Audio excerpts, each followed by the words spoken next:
Ebana, hii ni Bongo Info. Usisahau kusubscribe kama bado, fanya kugusa kengele hapo ili uwe wa kwanza kupata taarifa zetu pale ambapo sisi tunakuwa tunaziachia. Sasa kiungo wa Young Africans ambaye ni Stefan Aziz Ki rasmi Mei 20 ameondoka nchini Tanzania kuelekea nchini Morocco ambapo atajiunga na kambi ya timu ya Wydad Casablanca kwa ajili ya mashindano ya FIFA World Cup yatakayoanza Juni 15 ambapo Wydad wanatarajia kucheza na klabu ya Man City Juni 18, then baada ya hapo watakichapa dhidi ya Juventus kwenye mashindano hayo ya FIFA World Club, na hiyo ndio sababu kuu ya Aziz Ki kuwahi kwenye kambi ya Wydad Casablanca. Sasa Aziz Ki tangu ajiunge na Young Africans mwaka 2022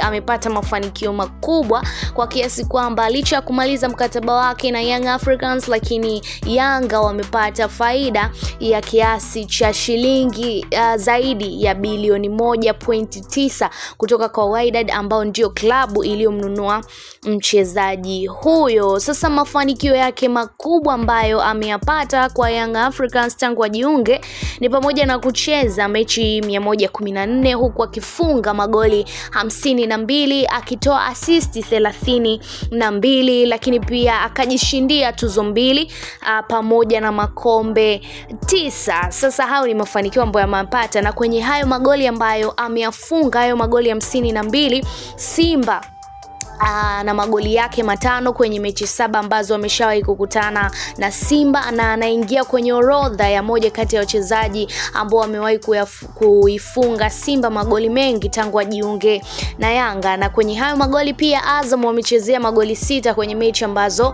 walikutana nao. Lakini pia kwenye mafanikio mengine ni kumuoa kupata jiko ambaye ni Mlimpwende Hamisa Mobeto ambaye kwa hivi sasa amebaki nchini na mume wake akienda nchini Morocco. Sasa hayo ndio yanayoendelea kumuhusu Stefan Aziz Ki, na wewe kama mshabiki wa Young Africans lakini pia kama mpenzi wa soka uliokuwa ukifuatilia jitihada nzima za Aziz Ki, unaweza ukadrop your comments na kutueleza chochote au kumtamkia chochote Aziz Ki kwa safari yake hiyo mpya aliyoianza. Hii ni Bongo Info, usisahau kusubscribe.